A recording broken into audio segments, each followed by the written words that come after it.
Bienvenue dans Oser la reconversion, le podcast numéro 1 sur la reconversion. Je suis Claire Virose, ancienne avocate d'affaires, j'ai tout plaqué pour réaliser mon rêve. Et ça a été la meilleure décision de ma vie. Si toi aussi tu as choisi une carrière par défaut ou pour faire plaisir à ton entourage, tu te demandes ce que tu fais encore dans ton job, découvre ici chaque lundi des invités qui te ressemblent et qui ont osé la reconversion dans tous les domaines. Ils nous racontent leur success story pour à ton tour oser la reconversion. Aujourd'hui, j'accueille dans Oser la reconversion Naomi, ancienne analyste de crédit à la Société Générale qui s'est reconvertie pour devenir décoratrice d'intérieur grâce à la formation de MMI Déco, et Nathalie, directrice pédagogique de MMI Déco, elle-même décoratrice d'intérieur reconvertie après avoir travaillé en marketing. Après le bac, Naomi se dirige vers le secteur bancaire car elle aime le contact humain. Elle a envie de stabilité et d'un métier rémunérateur. Elle gravit les échelons rapidement et ne se pose pas de questions pendant 19 ans jusqu'à la fermeture du département où elle travaille qui lui fait tout remettre en question. Naomi fait alors un bilan de compétences et s'autorise enfin à rêver d'une nouvelle vie professionnelle.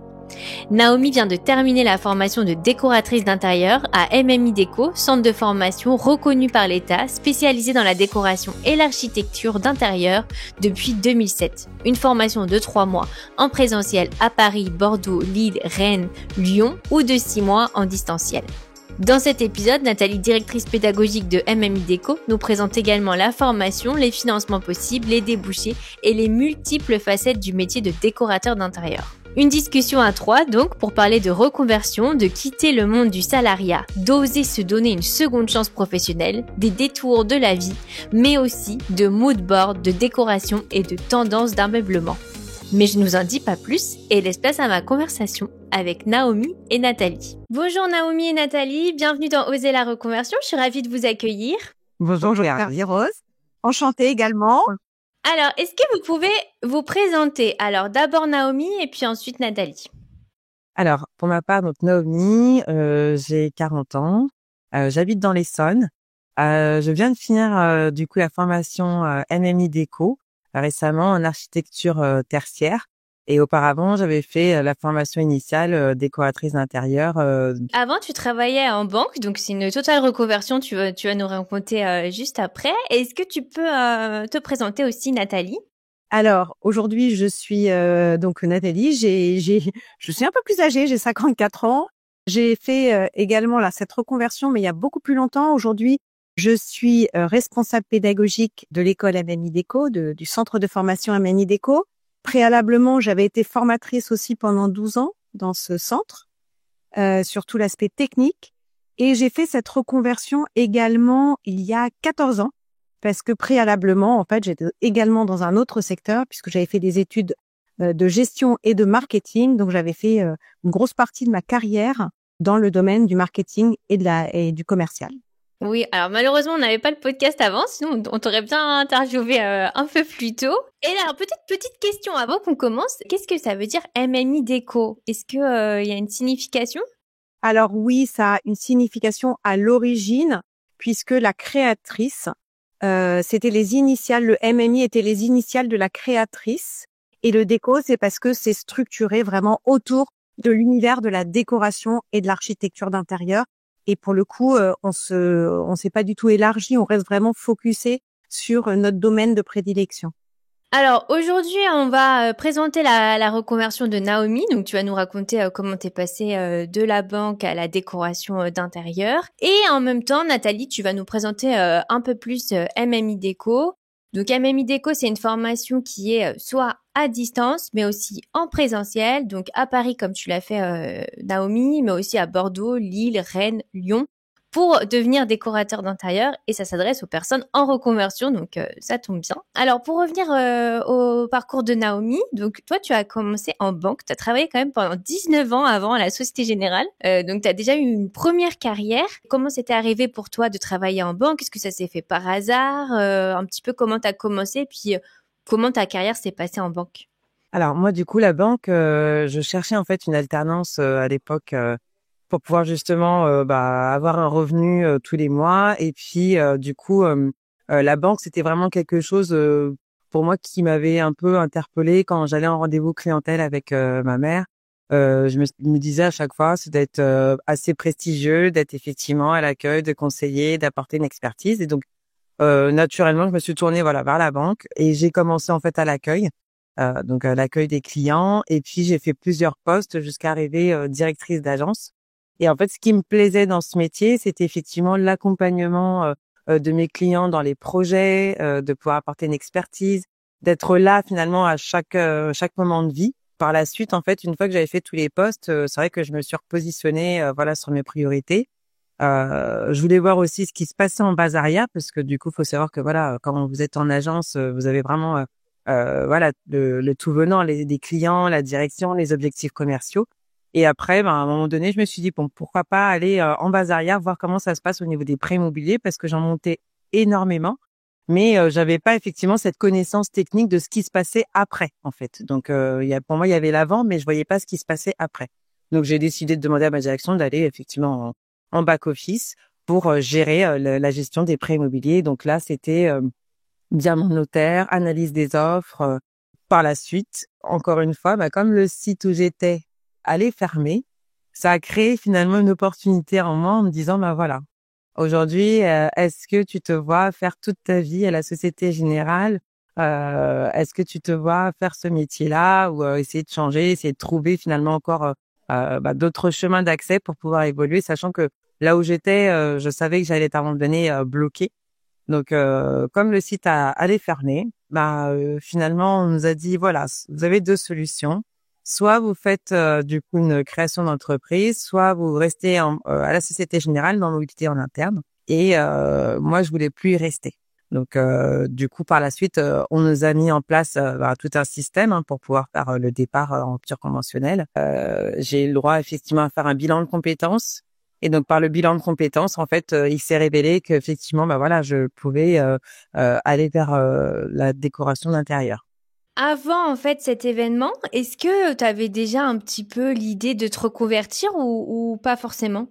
J'avais pas du tout l'idée de me reconvertir. Pour moi, c'était destiné aux autres personnes. C'est-à-dire que du coup, je voyais les personnes autour de moi. J'avais des collègues qui me disaient, voilà, moi, je quitte la Société Générale, enfin, je quitte les domaines bancaires pour me reconvertir, pour être infirmier, pour faire autre chose.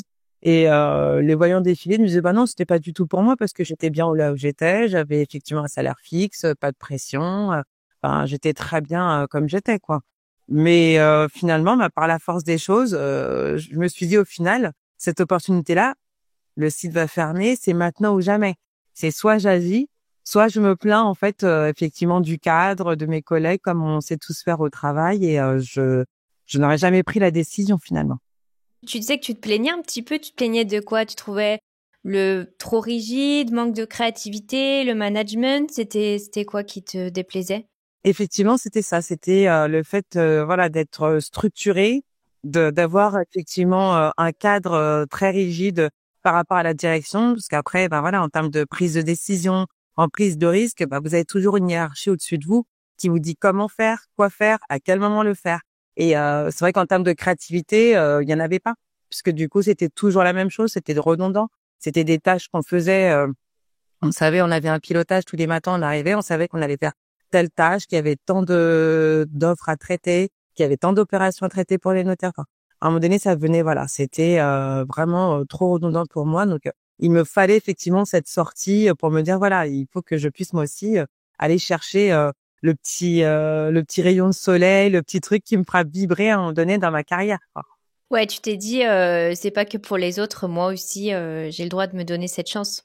Et effectivement, oui, je me suis dit, pourquoi pas moi au final?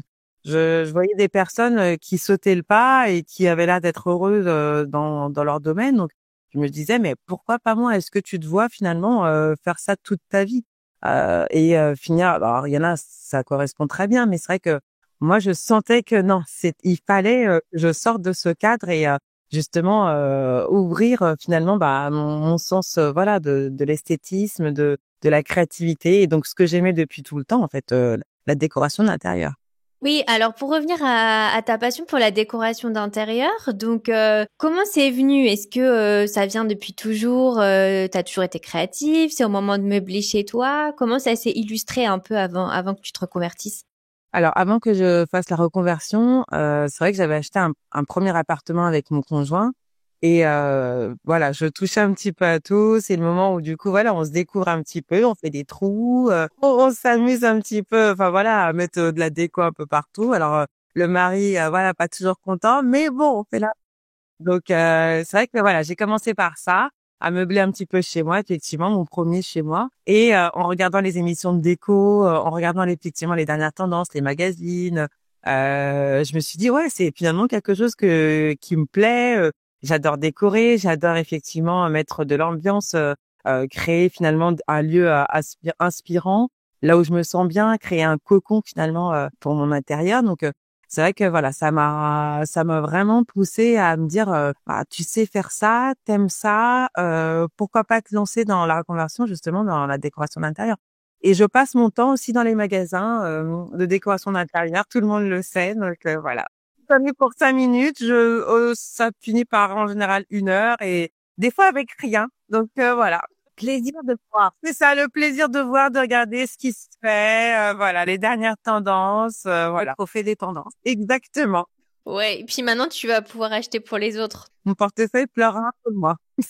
Et donc, tu as fait ce bilan de compétences. Donc là, on te dit, tu es faite pour être décoratrice d'intérieur. Alors, ça s'est pas fait exactement comme ça, parce que si c'était comme ça, ce serait super facile.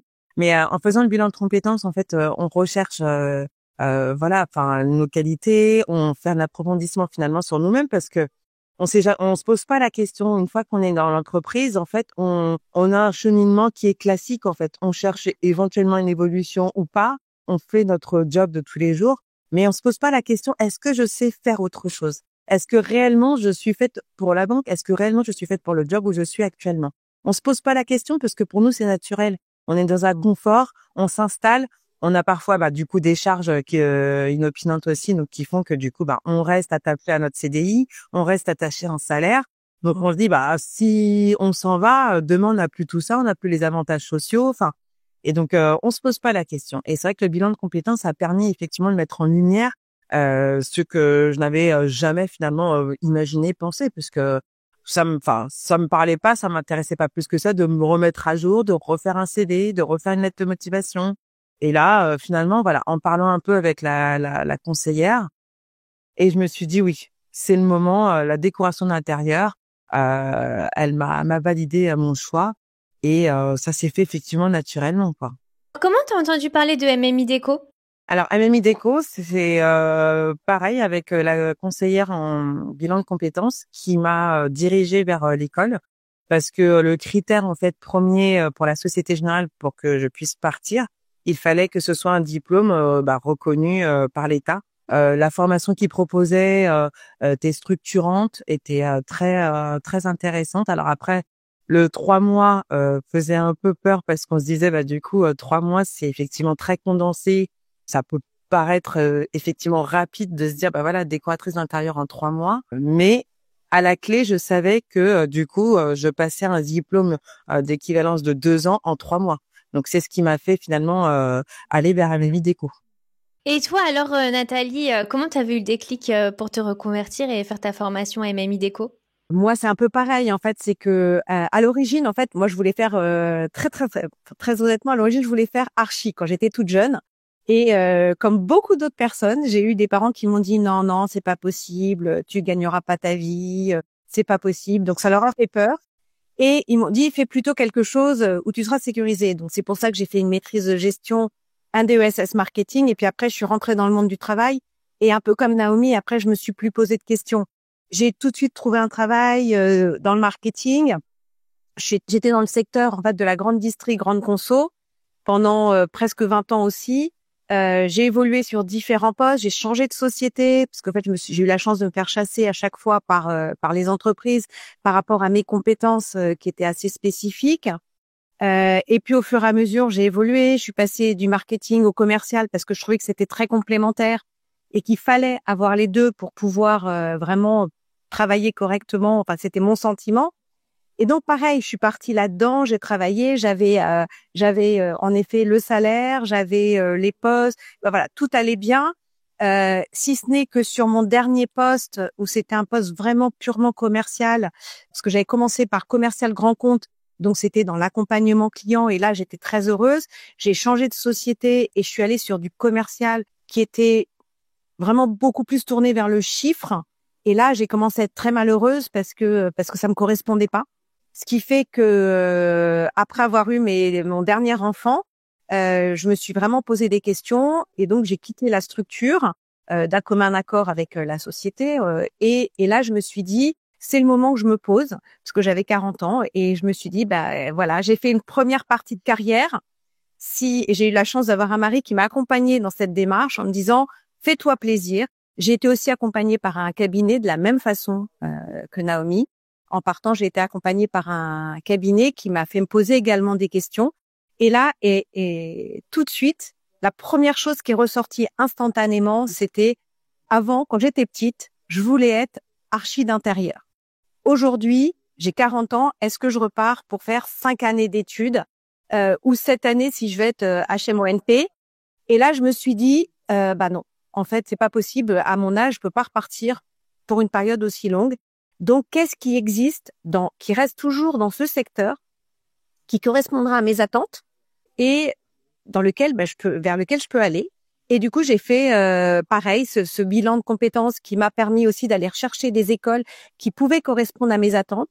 Et moi, en effet, un des critères qui était extrêmement important parce que aujourd'hui, on est quand même en France et les diplômes, ça reste important. Ce qui était important pour moi, c'est que ce soit une école diplômante reconnue par l'État. Et du coup, à l'époque, quand je me suis lancée, il n'y avait que MNI. C'était la première école et la seule école qui avait un diplôme RNCP reconnu par l'État.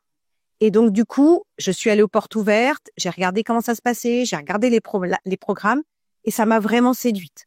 Et je me suis dit, en effet, c'est incroyable. En 3 mois, et ça m'a fait peur de la même façon que Naomi, ça m'a fait peur. Je me suis dit, mais en 3 mois, on va apprendre 2 ans d'études. Puisque comme c'est reconnu par l'État, ça veut dire que c'est officiel. C'est pas galvaudé. Donc, je me suis dit, en effet, waouh, ça fait peur, mais j'ai envie de tenter l'expérience. Et du coup, en effet, j'ai mon mari qui m'a dit, mais fais-toi plaisir, fais ce que tu as envie de faire. Il te reste encore l'autre moitié de ta vie professionnelle à vivre. Fais-toi plaisir. Et puis, si par hasard ça marche pas, tant pis, tu retourneras peut-être vers là où tu étais. Mais en tout cas, lance-toi. T'auras essayé quoi. Voilà, lance-toi, ose. Et donc du coup, j'ai fait l'école. J'ai adoré ce que j'ai fait. Ça a été une période magique. J'ai adoré ça. Et j'ai eu beaucoup de chance parce que en sortant de l'école, parce qu'on fait un stage, quand on est en présentiel, on a 3 semaines de stage. Moi, j'avais été déjà en contact avec des archis, dont un qui était pour le coup assez connu. Et je l'ai contacté, je l'ai appelé, et je lui ai dit voilà, on s'était rencontrés il y a 5 ans. Je dois faire un stage, j'adorerais le faire avec vous. Et là, il m'a dit mais je me souviens très bien de vous, bien sûr, venez. Et donc, la chance que j'ai eue, moi, pour me lancer, c'est que j'ai commencé à faire mes 3 semaines chez lui. Il m'a dit, ah non, faut pas partir. Donc, je suis restée 2 mois. Au bout de 2 mois, je lui ai dit, OK, je veux bien rester, mais il va falloir quand même qu'on trouve un arrangement parce que au bout de 2 mois, il y a une rémunération à la clé. Et du coup, il m'a dit, OK, lance-toi et tu seras ma sous-traitante. Et donc, pendant 1 an et demi, j'ai travaillé avec cet archi qui était archi d'intérieur et j'ai travaillé pendant 1 an et demi avec lui, ce qui m'a permis vraiment de me lancer et surtout de toucher à des choses, mais vraiment très précises. Et puis surtout, il m'a fait travailler énormément sur des éléments techniques. Donc, ça m'a permis d'approfondir encore plus tout ce que j'avais appris quand j'étais chez MMI. Et puis, à l'issue de ça, j'ai été recontactée par la direction de l'école parce que ça s'était très bien passé quand j'ai fait l'école. Et ils m'ont approché en me disant, mais par rapport à ton ancienne vie, est-ce que tu voudrais pas être formatrice sur tout ce qui était proposition commerciale, par rapport à l'aspect commercial et marketing pour apprendre à se lancer, apprendre à se vendre, etc. Et de fil en aiguille, j'ai commencé à aller sur tous les aspects techniques parce que je commençais à bien les maîtriser. Et ce qui fait que pendant 12 ans, du coup, j'ai été formatrice dans l'école MMI Déco. Et c'est pareil, je me suis trouvé une nouvelle vocation qui était la formation. J'ai adoré ça. Et de fil en aiguille, toujours, de fil en aiguille, à plusieurs reprises, ils sont venus vers moi en me disant tu veux pas rentrer dans le staff? Mais j'adorais le principe d'être formatrice et en même temps d'avoir mes clients. Donc d'avoir les deux côtés. Et puis j'ai fini par craquer. Ils ont fini par me séduire suffisamment pour que je passe le cap. Et donc en fait, c'est encore une autre étape de ma vie professionnelle parce que c'est encore pas le même métier. aujourd'hui, donc, je suis responsable pédagogique de l'école. Et donc, c'est des nouvelles tâches, c'est une nouvelle découverte. Et j'adore ça. Et en fait, c'est vrai que ma vie, c'est beaucoup des challenges. C'est ce qui me motive, c'est ce qui me donne envie d'avancer. Et voilà. Donc, voilà comment j'en suis arrivée à tout ce cheminement. Oui, c'est rigolo parce que j'imagine que quand tu as fait ces portes ouvertes à Mimi Déco, tu n'aurais pas imaginé tout ça après. À aucun moment. Je me disais, voilà, je fais ces portes ouvertes et puis je vais essayer et puis j'ai envie de me donner les moyens de réussir. Mais voilà, quoi, on verra. Et aujourd'hui, en effet, 14 ans plus tard, me dire, waouh, j'en suis là aujourd'hui. Et puis surtout, ça n'a plus rien à voir du tout avec ma formation initiale. Et par contre, alors, ça me permet de rebondir sur une chose qui est hyper importante, c'est que quelle que soit la formation initiale qu'on a, quel que soit le métier qu'on a pu avoir par le passé, il y a toujours des choses, on en retire toujours quelque chose pour notre métier futur. On a des acquis, et ben ces acquis-là, ils vont toujours nous servir pour la suite. Moi, ce que j'ai acquis dans ma première vie m'a servi évidemment par la suite, même si ce n'était pas lié à la décoration et l'architecture d'intérieur, c'était lié à la partie commerciale, à la partie marketing. Vous voyez, à chaque fois, tout sert.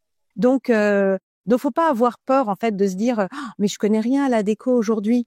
Le plus important, c'est la motivation et l'envie. Enfin, selon moi, en tout cas, je sais pas ce que tu en penses, Naomi, mais pour moi, c'est ça. Absolument. C'est après, on nous forme à ça, donc il faut pas en avoir peur. Et pour revenir alors sur la formation, donc est-ce que tu peux nous présenter peut-être la durée et comment ça se passe, peut-être les enseignements, Nathalie? Naomi a bien fait en effet en présentiel les 3 mois, mais il y a par la suite, donc ça c'est la formation qui est RNCP, c'est la formation décorateur conseiller en design d'espace.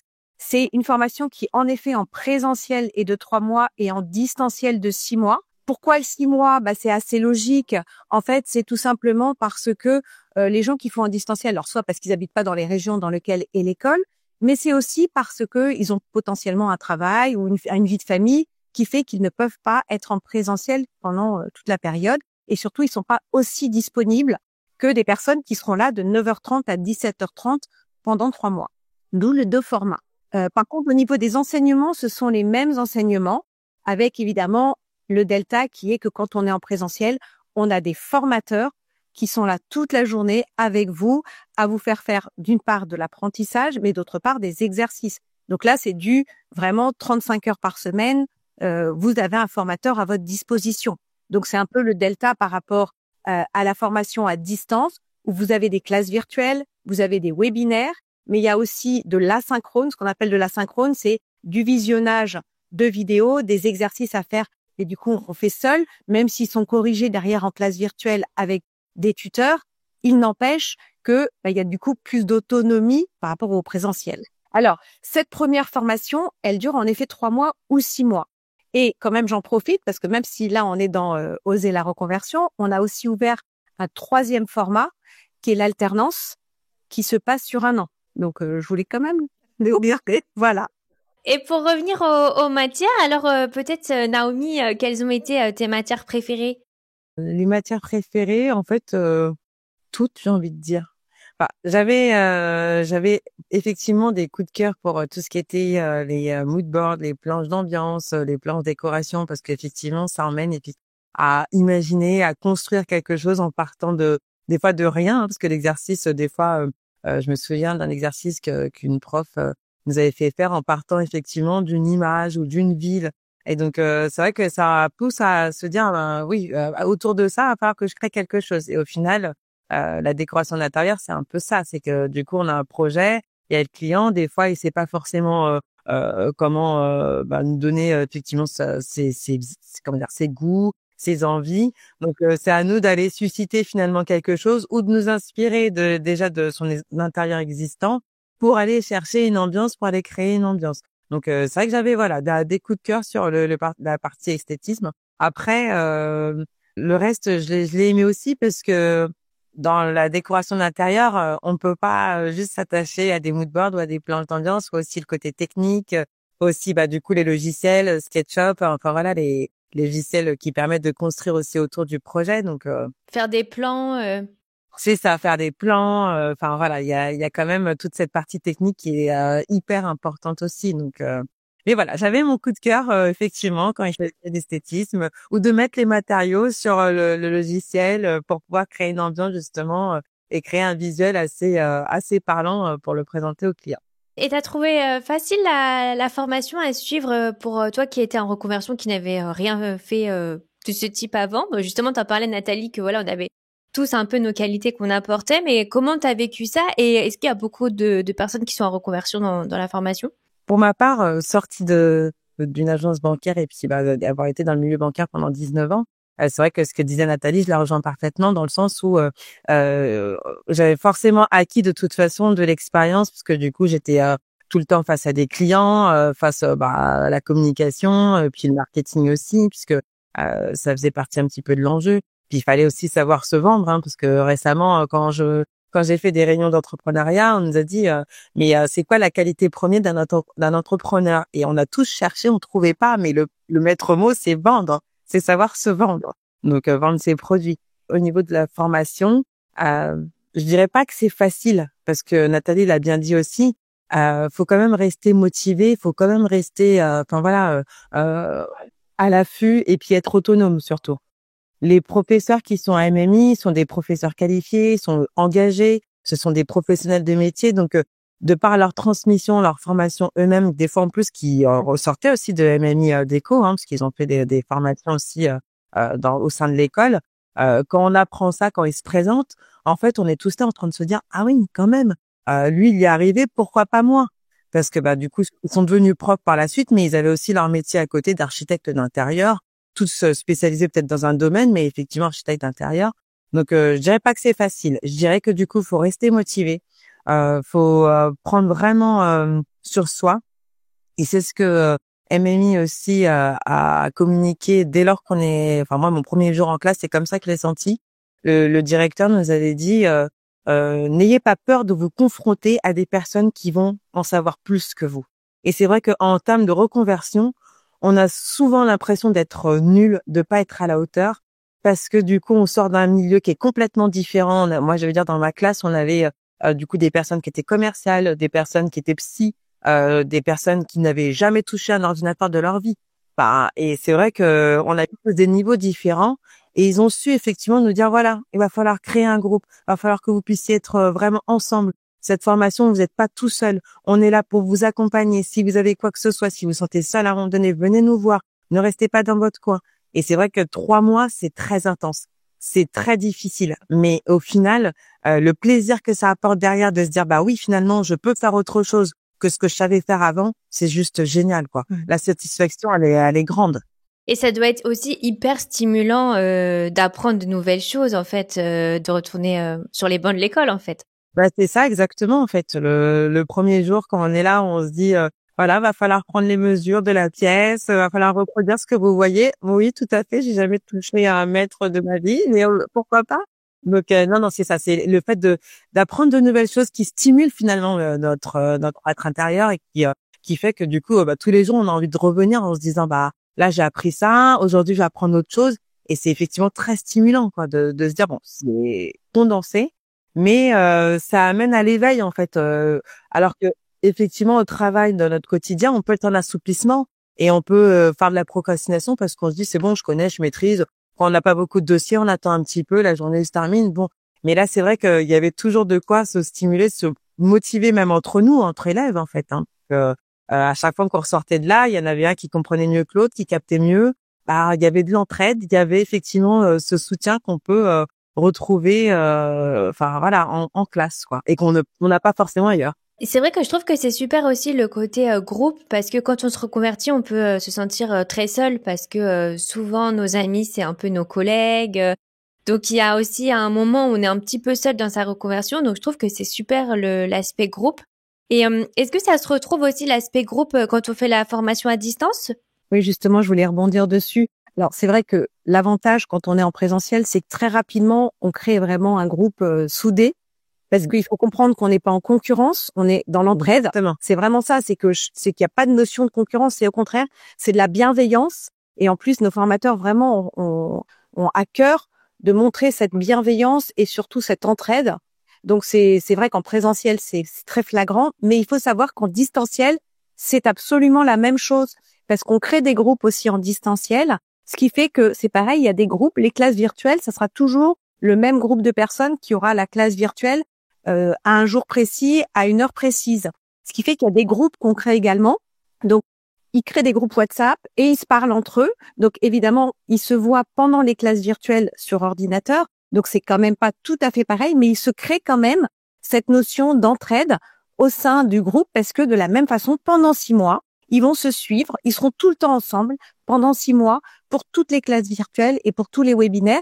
Et puis, en fait, nous, on leur fait vraiment créer ce groupe WhatsApp pour qu'ils puissent échanger entre eux et avancer. Et en fait, je voulais juste rebondir parce que tout à l'heure, j'avais pas fini quand je parlais de la formation.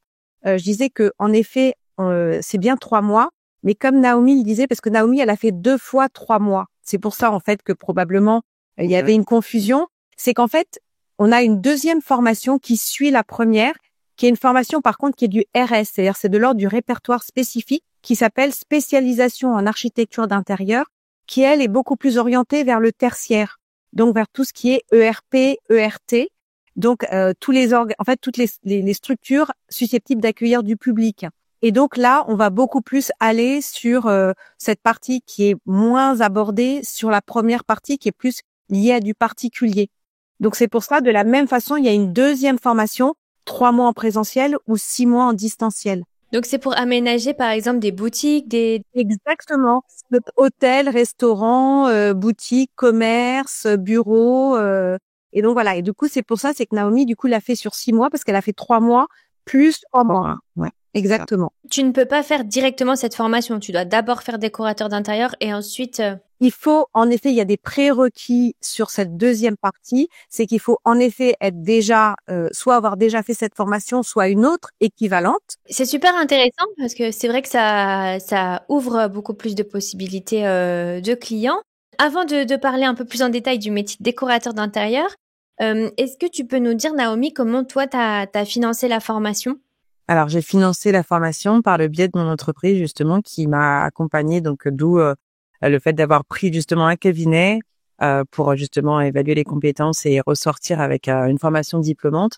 Le financement pour accompagner soit dans la création d'entreprise, soit dans une formation. Donc, du coup, c'est avec l'entreprise. Et Nathalie, est-ce que tu peux nous présenter les différents modes de financement parce qu'il en existe plusieurs si on veut essayer de faire financer la formation MMI Déco? Mais globalement, à partir du moment où justement c'est une formation qui est reconnue par l'État, qui est RNCP, ça nous permet d'avoir les organismes financeurs qui prennent en charge nos apprenants dans un certain nombre de cas. C'est-à-dire que vous pouvez avoir accès aussi bien à tout ce qui peut être CPF. Oui, alors le CPF, c'est très facile. Il suffit de se connecter sur son compte CPF. On peut voir très facilement notre cagnotte, parce qu'en fait, tous les ans, notre employeur, quand on est salarié, cotise. Donc, c'est très, très facile à mettre en place. France Travail, comme tu l'as dit, si jamais on est au chômage, peuvent financer des formations. Il existe aussi Transition Pro. Transition Pro, on les avait interviewés dans Oser la reconversion. Donc, Transition Pro, ça peut même être possible de faire financer par Transition Pro, même si on a démissionné. Donc ça, c'est très intéressant. Donc voilà, donc il y a tout un tas de financeurs possibles, voilà. Donc ça, c'est important à savoir parce que c'est vrai qu'une reconversion, ça peut faire peur aussi du point de vue financier. Donc on en a parlé un petit peu et à la fin de la formation, quels sont les débouchés? Donc tu peux tant travailler avec des particuliers après cette formation. Et toi, Naomi, tu as fait en plus un complément de formation pour travailler auprès des entreprises. Donc, quels sont un petit peu peut-être tous les débouchés qui existent? Alors après, moi, je sais que du coup, le métier d'architecte d'intérieur, enfin décoratrice d'intérieur, me passionne beaucoup. Mais effectivement, quand je faisais mes recherches pour l'école et puis le futur, parce que c'est toujours important de se poser ces questions-là, j'ai vu qu'au final, avec la formation, on pouvait quand même, aller vers plusieurs voies, puisque aujourd'hui, il y a des personnes qui ont passé le diplôme qui sont cuisinistes, qui sont dans la spécialisation de conception de mobilier sur mesure, des décorateurs d'intérieur. Sinon, j'ai vu effectivement aussi, ça se fait souvent là, je le vois sur LinkedIn, il y a aussi le fait de pouvoir justement de faire de la sous-traitance, donc du coup se spécialiser finalement sur un logiciel et faire la conception des plans AutoCAD pour une tierce personne, ou la conception de plans SketchUp, ou du coup sur le logiciel Twinmotion pour les rendus de photoréalistes. Donc du coup, il y a quand même beaucoup de possibilités avec. Il y a beaucoup de débouchés. Et alors, quel est le quotidien d'un décorateur d'intérieur? Alors, j'ai envie de dire pour moi, il n'y a pas forcément de journée type. Parce que je me suis rendu compte, en fait, en faisant le stage, le premier jour de stage, on m'a emmené directement sur un chantier. Donc, on m'a dit, voilà, du coup, je suis en plein chantier, voilà, le client, il attend à la réception du mobilier, je dois aller voir les couleurs, je dois valider avec l'ébéniste, enfin voilà. Et donc, c'est vrai que ce métier est très varié. Il n'y a pas de journée type. Pour moi, on peut très bien aller à un rendez-vous clientèle, donc revenir faire un compte-rendu, comme pareil sur le chemin, aller voir du coup la seigneurie, enfin je veux dire aller voir les couleurs pour un autre client. Enfin pour moi, il n'y a pas de journée type. Et, on peut faire des mood boards sur l'instant T, on peut faire des visites, on peut aller sur des chantiers. Enfin pour moi, il n'y a pas de journée type et c'est ce qui est génial en fait, c'est que aucune journée, c'est ça, aucune journée se ressemble finalement. Il n'y a pas de lassitude, c'est toujours la découverte et toujours voilà d'être sur le qui-vive. Oui, t'es en mouvement. Petite chose quand même qui est peut-être un peu moins glamour, Oui. mais qui est somme toute aussi important, c'est que certes, il y a tout l'aspect, en effet, du quotidien qui change en permanence, mais il faut aussi rajouter quand même, il y a un aspect administratif qui n'est pas négligeable, qu'on ait ou pas sa structure, hein. C'est qu'il y a quand même la gestion des courriels, parce qu'il faut pas dire email, des courriels, la gestion de son planning, parce qu'il faut quand même être rigoureux par rapport à son planning, parce que sinon on se laisse déborder, donc il faut quand même gérer son planning. Et puis la réalisation de devis, de propositions commerciales. Donc il y a quand même une partie aussi administrative Qui est assez conséquente. qui est assez conséquente. Et puis il y a aussi la partie recherche de clients, parce qu'il faut quand même travailler là-dessus pour avoir des clients. Alors quand on est en entreprise, potentiellement on peut avoir les clients directement, on nous donne directement les clients, mais quand on est à son compte, il faut aller chercher les clients quand même. Donc ça veut dire aussi la partie réseau. Donc, travailler son réseau, faire parler de soi, que ça, c'est une partie qui peut paraître un petit peu moins glamour, mais qui est quand même importante aussi. Mais et ce qui est génial, en fait, c'est que ça s'intègre dans notre métier. Donc, il n'y a pas une journée où on va se dire, oh là là. Non, parce que tous les jours, il y a des choses. En effet, un coup, ça va être, je vais aller sur un chantier. À un autre moment, je vais contacter un client, je vais lui parler de son projet qui est en cours. Ou alors, je vais aller le voir pour lui parler de son projet. Oui, c'est un luxe, hein, parce que ça change. Il n'y a pas de répétitif, ça n'existe pas le répétitif. Donc c'est très stimulant au quotidien. Et tu disais qu'on pouvait être salarié comme décorateur d'intérieur. Dans quel type d'entreprise on peut être salarié? Et c'est vrai que Naomi l'a déjà évoqué quand elle parlait des différents débouchés, c'est que on pense naturellement à quand je fais une formation comme ça, je vais être décorateur conseiller en design d'espace. Mais c'est pas que ça. Il y a plein d'autres métiers. Alors, c'est vrai qu'il y a une partie indépendant. Au niveau des décorateurs, c'est essentiellement quand même des indépendants. Quand on va être vraiment décorateur, ce sont majoritairement des indépendants. Il y a peu de grosses structures qui emploient des décorateurs. Par contre, il y a des agences d'architectes qui peuvent employer des décorateurs. Donc ça serait la partie exactement équivalente, mais en partie salariat. Mais au-delà de ça, il y a énormément de métiers dans le salariat qui tournent autour de la décoration et du design d'espace. Et en fait, moi, je sais que je me faisais fort d'en parler systématiquement à mes apprenants en leur disant « Ouvrez votre chakra, il y a plein de métiers environnants. Cuisiniste, béniste, il y a une énorme demande. Et pour le coup, il faut avoir fait notre formation ou des formations équivalentes, bien entendu, mais il faut avoir les connaissances pour pouvoir faire cuisiniste béniste. Ça peut être pour aller même aujourd'hui dans les magasins de décoration. De plus en plus, on recherche des personnes formées parce que on va attendre d'eux qui donnent du conseil et qui ouvrent aussi à des possibilités. Donc c'est un énorme plus. Il y a également tout ce qui enseigne de bricolage qui aujourd'hui fait des corners, c'est-à-dire que c'est plus comme avant, on vend plus des choses. Aujourd'hui, on met en situation. Et c'est des gens qui de notre métier qui vont faire la mise en situation. Ils vont aussi de plus en plus faire des petits ateliers. C'est des petits ateliers, c'est des petits plus qui proposent. Et de la même façon, c'est des personnes qui doivent être du métier. Ça va être aussi, il y a le homestaging. Le homestaging, de plus en plus, les agences immobilières font appel à des homestagers. Alors, ça peut être soit carrément quand c'est des grosses agences, ils vont carrément prendre quelqu'un en salariat. Soit ça va être en indépendant, c'est pour des missions ponctuelles. Et en fait, ils se sont vraiment rendus compte qu'il y a une grosse différence entre je vends un appartement tel qu'il est ou soit je le mets en situation. Et là, ils se rendent compte qu'il y a une marge qui est immédiate dans la vente de leurs produits. Donc, du coup, on a une grosse demande aussi des agences immobilières de plus en plus. Il y a aussi les plateformes, par exemple, de modélisation 3D. c'est pareil. Il faut avoir nos compétences pour pouvoir entrer sur ces types de plateformes. Donc, en fait, il y a moult formules, on va dire, et moult métiers dans lesquels, en fait, il faut vraiment avoir nos compétences, être décorateur conseiller en design d'espace pour pouvoir prétendre à ces métiers-là, et on n'y pense pas suffisamment. Et c'est vrai que c'est super intéressant parce que ça peut faire peur quand on se reconvertit de se mettre à son compte. Donc, c'est aussi intéressant de savoir qu'il y a des possibilités dans le salariat. Est-ce que tu pourrais peut-être nous donner le salaire moyen d'un décorateur d'intérieur après, enfin voilà, qu'est-ce qu'on peut espérer au bout de 1, 2, 3 ans d'expérience? On va dire que c'est d'être différent entre le fait de se mettre en salariat ou d'être en indépendant, bien entendu.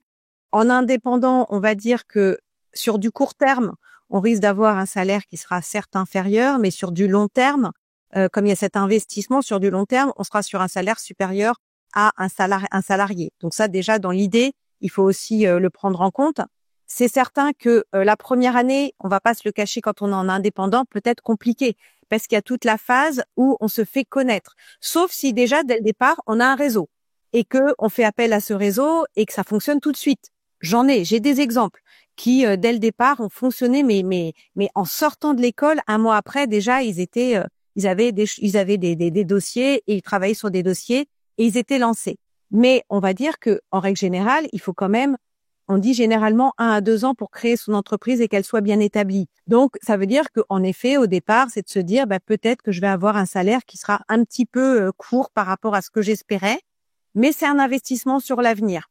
Après, c'est difficile de donner un montant parce que ça sera pas la même chose quand on est à Paris ou quand on est dans la Creuse. Parce que, évidemment, les attendus, les besoins sont différents, les clients sont différents. Donc, voilà, c'est compliqué. Mais je dirais qu'on sera peut-être sur un salaire. Alors, si je faisais du global, peut-être aux alentours des 2 000 € bruts. Mais c'est évolutif, bien entendu. Le salarié, après, en fonction du métier sur lequel il va, c'est aussi là que ça va se jouer. Plus on va aller sur des éléments, des métiers techniques, meilleur sera le salaire, en fait, on va dire. Typiquement, je pense que un cuisiniste béniste, si on va dans ce secteur-là, on aura un salaire qui sera supérieur à si on commence dans une agence d'architecture en tant que décorateur conseiller en design d'espace. Je dirais qu'on sera sur une tranche entre 2 000 et 3 000 € bruts. Mais après, évolutif dans le temps. Oui, là, on parle vraiment des salaires à la sortie. Voilà, ouais. Démarrage. Hein. Et alors, quelle qualité il faut avoir pour être décorateur d'intérieur? Peut-être Naomi d'abord. Peut-être est-ce qu'il y a des choses aussi qui t'ont surprise, tu vois, des qualités que tu n'aurais pas pensé qu'il fallait avoir et qu'il faut avoir? Alors en fait, du coup, c'est vrai que quand on regarde, parce que, enfin, c'est ça, moi, c'est la télé. Quand on regarde les émissions de déco, on a l'impression qu'on arrive et puis là, on se devient ma sœur star bien aimée, on fait bouger de nous, et puis tout devient magique, tout devient waouh. Mais au final, c'est beaucoup plus que ça. C'est au-delà effectivement de l'aspect de l'ambiance que du coup la décoratrice va donner sur un projet. J'ai découvert moi en faisant la formation qu'il y a quand même beaucoup de technicité. C'est-à-dire que du coup aujourd'hui, c'est pas juste poser 3 coussins sur un canapé. Et des fois les gens quand je dis ça, ils rigolent, mais c'est vrai au final, on n'est pas là que pour ça. Avant d'arriver à ça, il y a quand même une étude de faisabilité, il y a quand même, enfin, puis respecter le budget du client, puis il y a quand même le plan. C'est des fois les clients, ils regardent du coup leurs idées sur Pinterest, ils ont l'impression qu'ils peuvent tout faire, mais au final, nous on est là aussi pour justement les aiguiller, leur dire, bah là non, ça va pas être possible parce que il y a des contraintes techniques qui font qu'aujourd'hui je pourrais pas vous accompagner dans ce projet-là, ou alors on peut effectivement contourner le problème. Mais ce qui m'a surpris, c'est ce côté technique, ce côté où effectivement il faut être patience.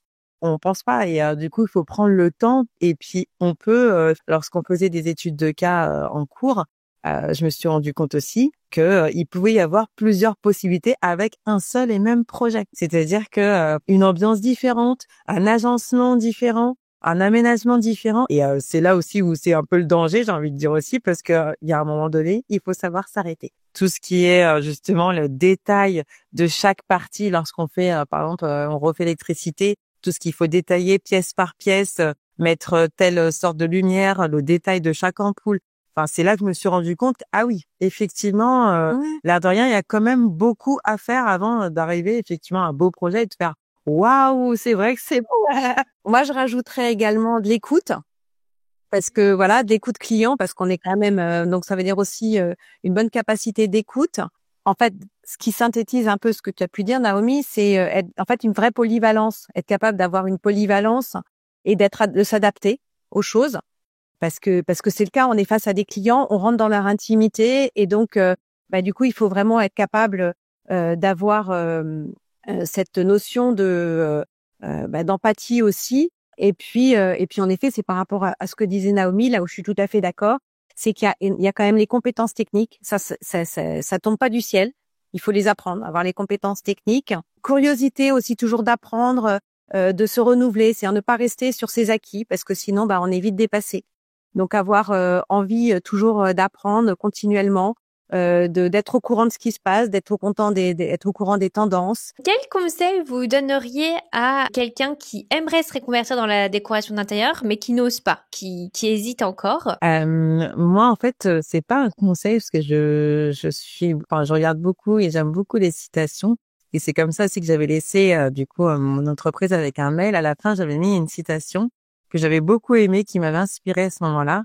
En fait, la citation dit dans un voyage, ce n'est pas la destination qui compte, toujours le chemin parcouru et les détours surtout. Parce que les détours, finalement, c'est ce qui m'a frappé dans cette interpellation, parce que c'est vrai qu'on a l'impression des fois de se dire, là, voilà, je suis arrivée à un certain âge, je suis trop vieille pour pouvoir me reconvertir, je sais pas, et puis si je perds mon CDI, qu'est-ce que je vais pouvoir faire après, on pense à sa famille, parce que l'air de rien, on fait la reconversion, mais c'est aussi sa famille qu'on accompagne dans la reconversion, parce que comme disait Nathalie dans son introduction, il y avait son mari avec elle, mais moi aussi, pareil, j'ai ma famille, et c'est vrai qu'on emmène tout le monde dans cette reconversion. Mais si on est accompagné et que du coup, on sent vraiment qu'on a la capacité de se dire, voilà, on voit les autres défiler, on se dit, pourquoi pas moi? Je veux dire, moi, je me suis toujours dit ça, en fait, dans ma vie, c'est que celui qui a sauté le pas avant moi, il a pas forcément un truc en plus par rapport à moi. C'est juste qu'il a juste osé faire le pas. Et comme dit très bien le titre de l'émission, c'est oser finalement. C'est que même si il y a l'échec derrière, même si du coup on n'y arrive pas, au moins on aura essayé. Ouais, il y aura pas de regret. Il y aura pas de regret. On aura essayé. On se sera dit, voilà, j'aurais essayé de faire autre chose de ma vie. Donc pour moi, effectivement, il faut oser faire le pas et pas avoir peur de faire des détours, parce que c'est dans les détours parfois que justement qu'on arrive, justement, on grandit. Voilà, c'est ça, qu'on grandit, qu'on gagne en maturité et qu'on arrive à notre destinée. Et puis souvent, c'est aussi les meilleurs souvenirs d'un voyage, finalement, c'est ces détours. Oui, exactement. Et toi, Nathalie, quel conseil tu donnerais? Alors, le oser, pour moi, est assez flagrant, et c'est surtout savoir se faire confiance. On a trop tendance à pas se faire confiance et se dire mais non, j'y arriverai pas, ou alors mais non, mais c'est impossible. En fait, on a des ressources en nous, et il faut savoir se faire confiance et savoir suivre ses envies aussi, parce que notre vie professionnelle, c'est quand même une grande partie de notre vie. Donc il faut savoir se faire plaisir dans son quotidien. C'est quand même une énorme partie de notre vie. On n'est pas là pour s'embêter dans notre vie. Donc il faut savoir prendre, en fait, se dire oui, en effet, je prends le risque, mais c'est un risque que je fais pour moi, en fait. C'est ça. C'est pour moi que je le prends, ce risque. C'est aussi se faire ce cadeau de se dire moi aussi je vais m'offrir cette chance. Je vais m'offrir la chance d'être heureuse dans ma vie professionnelle. Et moi, c'est ce que je disais une personne justement qui me demandait, mais comment t'as fait pour sauter le pas? J'ai dit, mais en fait, ta propre barrière, tu sais, c'est qui? C'est toi. C'est toi. Et bien sûr, parce que c'est vrai, et moi je rebondirai aussi dessus, c'est que pour ma part, en effet, j'avais un gros poste. Quand j'ai quitté le monde de l'entreprise, j'avais un très gros poste avec un très gros salaire. Et je me suis dit, est-ce que je suis prête à abandonner ça? Et c'est vrai que ça a été compliqué, ça a été un chemin compliqué. Oui, aujourd'hui, du coup, mon salaire n'est plus ce qu'il était, mais je suis tellement plus épanouie dans ma vie que je le regrette pas. Bien sûr, j'ai diminué de salaire, mais parce que, en effet, j'étais sur un salaire que je savais que je pourrais plus jamais y retourner si je partais de cette structure-là. Mais je ne le regrette pas, parce que par contre, je suis beaucoup plus épanouie aujourd'hui dans ma vie professionnelle. Ça n'a pas de prix, ouais. Puis c'est vrai que quand on crée son entreprise aussi, c'est génial parce qu'on a la liberté de son temps. Absolument. C'est extraordinaire aussi. Moi, quand je me suis lancée, j'avais des enfants en bas âge.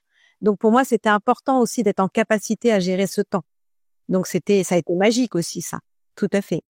Et pour revenir à ce que tu disais, Naomi, donc tu disais que le plus gros frein, c'était toi. Comment tu as fait, toi, pour dépasser ça Ça va un petit peu avec la dernière question. C'est toujours la question de la fin du podcast. C'est quel est le meilleur conseil qu'on t'ait déjà donné voilà, un petit peu, quel conseil tu donnerais pour dépasser ce truc de te dire, ton plus gros frein, c'est toi, finalement. Comment tu dépasses ça? Bah, en fait, du coup, quand je dis ça, c'est quand je dis que du coup, ta propre barrière, c'est toi, c'est parce qu'effectivement, comme disait Nathalie tout à l'heure, c'est qu'on a tendance à se dire qu'on se trouve plein d'excuses au final. On se trouve plein d'excuses, plein de barrières, plein de fausses excuses d'ailleurs. Parce que, bah, du coup, on est habitué à ce confort, on est habitué à avoir ce CDI. Mais si pour une fois dans ta vie, j'ai envie de dire ça, en fait, c'est que si pour une fois dans ta vie, on te donne la possibilité de faire ta passion, ce pourquoi tu as envie de te lever le matin et pas arriver le matin à avoir des collègues qui te disent « Ah, ben, on est sous-payé, mais qu'est-ce qu'on se marre ?» Pour une fois dans ta vie, prends la décision pour toi. Et même si un jour, du coup, tu échoues, eh ben, c'est pas grave, t'auras essayé. Et le truc qui m'a fait me dépasser, c'est que quand j'ai fait le bilan de compétences, elle m'a dit « Naomi, mais pourquoi vous avez pas essayé de le faire avant ?» Je dis, j'ai pas essayé de le faire avant parce que j'avais des valeurs, j'avais quelque chose qui me retenait, j'avais mon éducation, mes parents, c'est ça. Quand du coup mes parents me disaient, mais non, trouve-toi un CDI et puis dans le milieu où tu es, c'est quand même compliqué de pouvoir faire un parcours comme tu l'as fait, d'arriver à être directrice d'agence. Oui, d'accord, tout ça c'était bien, mais c'était bien sur le papier. Mais j'ai envie de dire à quelqu'un aujourd'hui, qu'est-ce qui te fait vibrer? Qu'est-ce qui te fait vibrer? Est-ce que quand tu te lèves le matin, tu te dis, j'adore ce que je fais? Est-ce que tu adores ton métier? Est-ce que tu adores ton poste? Est-ce que tu le fais avec enthousiasme? Est-ce que tu es motivé quand tu le fais? Ou tu le fais juste parce que du coup, on te dit, bah voilà, faut faire ça, faut aller à un point A, faut aller à un point B. Non. Aujourd'hui, ta barrière, c'est toi. Comment tu fais pour la lever? Bah, du coup, pose-toi la question. Est-ce que du coup, ce que je fais, ça me plaît vraiment? Pendant le Covid, on a bien vu des gens qui ont sauté le pas, alors que c'était pas le meilleur moment. Ils ont monté des entreprises, ils ont sauté le pas parce qu'ils se sont dit, est-ce que ce que je fais aujourd'hui, ça sert vraiment à quelque chose quand on voit que du coup, tout a été permis? Et les priorités, les choses prioritaires qui sont restées, c'était l'alimentaire, c'était effectivement les hôpitaux. Et donc, c'est comme ça que beaucoup de gens, pareil, ont pris la décision de se reconvertir. Donc, est-ce qu'aujourd'hui, ce que vous faites, ça vous fait vibrer? Est-ce qu'aujourd'hui, vous êtes prêt à au moins essayer pour une fois dans votre vie? Bah merci beaucoup en tout cas Naomi, c'est vrai que ça donne envie de sauter le pas si on l'a pas encore fait. Alors question pratique pour Nathalie. Oui. Quelles sont les prochaines dates pour s'inscrire à la formation?